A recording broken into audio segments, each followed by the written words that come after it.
Hello guys, কেমন আছেন সবাই? আশা করছি সবাই ভালো আছেন। আলহামদুলিল্লাহ আমরাও বেশ ভালো আছি। তো আজকে একটি বিয়ের ব্লগ নিয়ে হাজির হলাম। বিয়ে বলতে কি আজকে কাবিন হবে আরকি। তো এটা হচ্ছে আপনার রেস্টুরেন্টে করা হয়েছে। কিছুদিন আগেই বলছিলাম যে অনেকদিন হলো বিয়ে খাই না। বিয়েবাড়ির পোলাও রোস্ট খেতে আমার বেশ ভালো লাগে। বিয়েবাড়িতে গিয়ে আমি তেমন খেতে পারি না। তবে পোলাও রোস্টটা খেতে আমার ভীষণ ভালো লাগে। তো আমি বলছিলাম একটা বিয়ের দাওয়াত পেলে ভালোই হতো। তো ফাইনালি আল্লাহ আমার ডাক কবুল করে ফেলেছেন। আর বিয়ের দাওয়াতও পেয়ে গেছি আলহামদুলিল্লাহ। তো আমরা চলে আসলাম। আমি, আমার হাজব্যান্ড আর আমার শ্বশুর এসেছি। আর এই তো এখন ওয়েট করছি, এখনো জামাই আসেনি। তো আমরা হচ্ছে জামাই পক্ষ, আর জামাই হচ্ছে সম্পর্কে আমার হাজব্যান্ডের মামা হয়। তো এই তো এসে দেখি যে এখনো কেউ আসেনি, পুরো রেস্টুরেন্টটি খালি ছিল। আর এইদিকে ক্যামেরাম্যানরাও এসে বসেছিল, আর জামাইরা হচ্ছে জ্যামে আটকা পড়েছে, সেজন্য তাদের আসতে একটু লেট হয়েছে। দেন আমরা হচ্ছে যে পুরো রেস্টুরেন্ট একটু ঘুরে ঘুরে দেখছিলাম। এটা হচ্ছে মানে এক সাইডে হচ্ছে রেস্টুরেন্ট, সেখানে চাইনিজ খাবার খাওয়ানো হয়। আর এখানে হচ্ছে পার্টি করার জন্য বিভিন্ন ধরনের মানে সব ধরনের পার্টি করা যাবে, বিয়ের প্রোগ্রাম, তারপর বার্থডে, মানে সব কিছুই এখানে করা যাবে। আর এই তো কেউ যেহেতু আসেনি, তাই আমি ভাবলাম যে একটু আমি স্টেজে বসে একটু ছবি তুলি। তারপর আমি আর আপনাদের ভাইয়া একটু ছবি তুললাম, তারপর ভিডিও করলাম।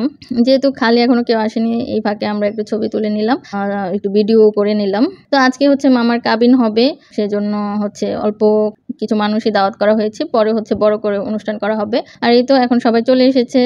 আর এটা হচ্ছে জামাইয়ের বড় বোন আর বড় বোনের হাজব্যান্ড, আমাদের আন্টি হয়। দেন এই তো বউ চলে এসেছে, তারপর এই তো জামাই চলে এসেছে। তো এখন একটু ছবি টবি তোলা হচ্ছে। আর আমার শ্বশুর বউয়ের সাথে কথা বলছিল, যেহেতু আমার শ্বশুরের নাতি হয় সম্পর্কে, সেই জন্য নাতি বউয়ের সাথে একটু গল্প টল্প করছিল, কথা বলছিল। তো যে যার মতো কথা বলছিল, গল্প করছিল। আর এই তো আমিও বসে বসে একটু ভিডিও করছিলাম। এখনো সবাই আসেনি, সবাই চলে আসলে দেন হচ্ছে বিয়ের কাজ সম্পন্ন করা হবে আর কি। তো এর মধ্যে হচ্ছে সবাই সবার সাথে ছবি তোলা হচ্ছিল। আর এই তো জামাই বউ, তারপর এর পাশেটা হচ্ছে আমার শ্বশুর, আর এর পাশেটা হচ্ছে জামাইয়ের বড় ভাই। আর এই তো আন্টির সাথে একটু ছবি তুলছিলাম, এই ফাঁকে একটু ভিডিও করে নিলাম। আপনাদের ভাইয়া আন্টির সাথে একটু ছবি তুলে নিল। তো এটা হচ্ছে আমাদের আন্টি, আপনাদের ভাইয়ার খুবই ক্লোজ আমাদের আন্টি, মানে তারা দুইজন হচ্ছে একদম ফ্রেন্ডলি অনেক। আর আন্টিকেও আজকে মাশাআল্লাহ অনেক সুন্দর লাগছে, আর আন্টিও এমনিতেও অনেক সুন্দরী। আর আন্টি যেহেতু জামাইয়ের গার্জিয়ান, তো আন্টি সবকিছু মানে অ্যারেঞ্জ করেছে, সবকিছু করেছে, অনুষ্ঠানের যাবতীয় সবকিছু করেছে। তো বড় বোন হিসেবে বড় বোনের দায়িত্ব পালন করেছে। দেন কাজী সাহেবরাও চলে এসেছে। তো আজকের এই অনুষ্ঠানটা ছিল একটা কাবিনের অনুষ্ঠান। তো এখানে হচ্ছে এই যে বিয়ের কাজগুলো সম্পন্ন করা হচ্ছে। তো সম্পন্ন করার পর এই তো মেয়ের কাছে চলে এসেছে, এখন মেয়ের কাছ থেকে কবুল শোনা হবে, দেন সাইন টাইন নেওয়া হবে আর কি। তো এই মুহূর্তটা একটু কষ্টের, সব মেয়েদের জন্যই একটু কষ্ট হয় আর কি। দেন এই তো মেয়ে আলহামদুলিল্লাহ কবুল বলেছে। তারপর এই তো এখানে সাইন করা হচ্ছে, আর এখানে এই তো আমরা একটু ভিডিও করে নিলাম। তারপর ফটোগ্রাফাররাও একটু ছবি তুলে নিল, ভিডিও করলো।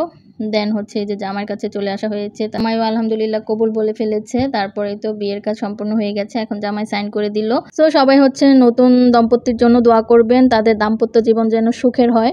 দেন এখন হচ্ছে তো ছবি তোলার পালা। যেহেতু আজকে কাবিন, তত বেশি মানুষ ছিল না, 50-60 জনের মতো মানুষ ছিল। এখন হচ্ছে সবাই মিলে একটু ছবি টবি তোলা হচ্ছিল, আমরাও ছবি তুলেছি। তারপর একটু ভিডিও টিডিও করে নিলাম। দেন এখানে তো জামাইয়ের বড় বোন, তারপর দুলাভাই, তারপর জামাইয়ের শাশুড়ি, জামাইয়ের শালা, জামাইয়ের বড় ভাইরা মিলে, সবাই মিলে, বন্ধুরা মিলে একটু ছবি তুলছিল। তো বিয়ের কাজ শেষ, দেন এখন হচ্ছে খাওয়া দাওয়া করার পালা। তো এখন আমরা চলে আসলাম সবাই একসাথে খেতে। তো খাওয়া দাওয়ার মধ্যে ছিল পোলাও, রোস্ট, তারপর কাবাব, গরুর মাংসের রেজালা, বোরহানি, জর্দা। তো এই রেস্টুরেন্টটা হচ্ছে কি আমাদের বাসার সামনেই। এই রেস্টুরেন্টটা মোটামুটি নতুনই হয়েছে, বেশি দিন হয়নি। তো দেখেছি, তো এর আগে আর কখনো এখানে খাওয়া হয়নি, এবারই ফার্স্ট টাইম খাচ্ছি। তবে খাবার মোটামুটি আলহামদুলিল্লাহ ভালোই ছিল, তত খারাপ না, মজাই লেগেছে সবার কাছেই। দেন খাওয়া দাওয়া সম্পূর্ণ করে আমরা সবার কাছ থেকে বিদায় নিয়ে দেন বাসায় চলে এসেছিলাম, কারণ অনেক রাত হয়ে গিয়েছিল। আমার আজকের এই বিয়ের ব্লগটা আপনাদের কাছে কেমন লেগেছে অবশ্যই কমেন্টস করে জানাবেন। আজকে এখানেই বিদায় নিচ্ছি, সবাই অনেক অনেক ভালো থাকবেন, সুস্থ থাকবেন। আল্লাহ হাফেজ।